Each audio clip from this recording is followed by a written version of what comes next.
They put her face against the cold hood of the patrol car while a crowd gathered behind the barriers. Cameras were already out. Phones were already recording. The charge was simple and humiliating. Impersonating a Navy SEAL, a lie, they said, worn on her chest like stolen valor. She did not resist. She did not explain. She only stood still as the cuffs closed, knowing that the truth would surface when it was ready. Asterisk, what city are you watching from today? If this story resonated with you, hit subscribe for more stories about extraordinary people. Her name was Captain Amina Hale, and the base security office had never heard of her. The incident began outside a joint operations facility during a multi-branch military conference. High-ranking officers, foreign observers, and defense contractors moved through the gates under heavy security. Every credential was checked twice. Every vehicle was scanned. Amina arrived alone, wearing a plain service uniform with no decorations except a single, subdued patch on her sleeve and a small piece of metal clipped inside her belt. She carried no visible rank insignia. She never did when she traveled. The guard at the gate frowned as he studied her identification. Her name clear, but her assignment raised questions. Her orders were brief, stamped, and real, yet vague enough to make junior personnel uneasy. When asked where she was reporting, she gave a building number and nothing more. The guard hesitated, then waved over a supervisor. The supervisor noticed a lack of rank, the calm posture, and the way she stood slightly apart from everyone else. He asked her who she was attached to. She replied that she was on temporary assignment under operational discretion. That answer triggered alarms. A call was made, then another. Within minutes, the tone shifted from confusion to suspicion. Someone whispered the words fake SEAL. Someone else said stolen valor. A civilian contractor recognized a patch shape that was not standard issue and spoke too loudly. The crowd leaned in. Amina remained silent. When base security arrived, they asked her to remove her belt and place it on the table. She complied. The small metal piece clipped inside caught the light. It was not a weapon. It was not a badge. It was a narrow, worn token etched with markings most people would never notice. One of the officers laughed and said that anyone could buy a trinket like that online. Another officer said that real operators did not travel alone. A third said that women did not make it through selection anyway. The words stacked up, each one heavier than the last. Amina did not argue. She had learned long ago that truth does not need to shout. They escorted her outside and placed her under arrest for questioning. The cuffs were not tight, but the message was, "You do not belong here." The crowd watched as she was led away. Some shook their heads. Some smirked. One young private looked uncomfortable and looked away.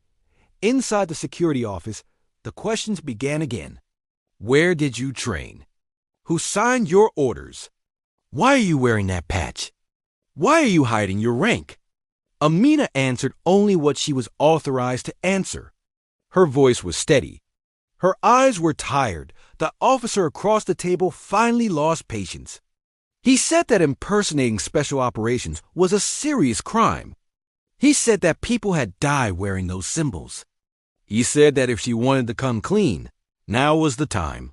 Amina looked at him and said that she had nothing to confess. Hours passed. Calls were made up the chain. Most came back empty. Her name existed in systems few people could access. Her records were sealed behind permissions that base security did not have. That only made things worse. Then the door opened.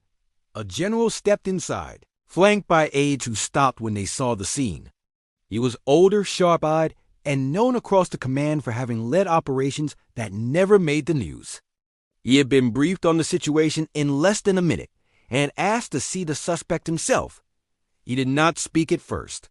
He looked at Amina's face, then at her hands, then at the table. His gaze settled on the small metal token resting near her belt. His expression changed.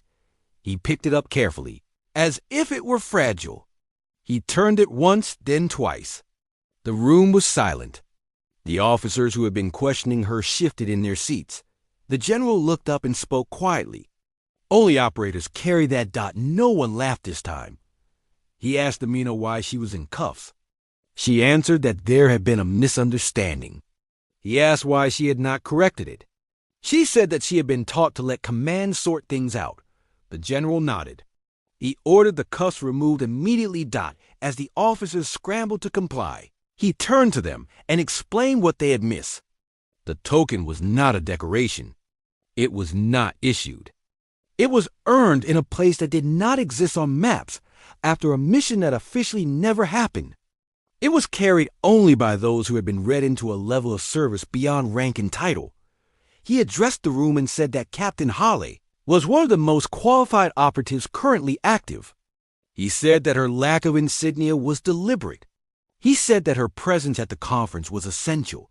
He also said that assumptions were dangerous. The officers apologized, some sincerely, some out of fear. The general accepted none of it. He told them that respect was not about patches or stereotypes. It was about discipline and humility. Amina stood and adjusted her uniform. She thanked the general for his time. He told her that she had his respect.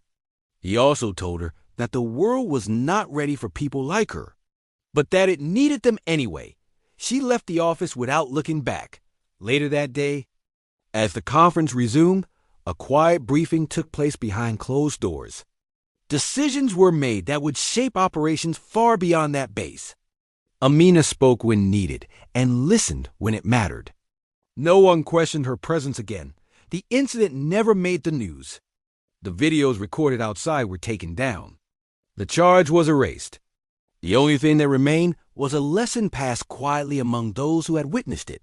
Strength does not always announce itself. Truth does not always defend itself. And the most capable people in the room are often the ones no one expects.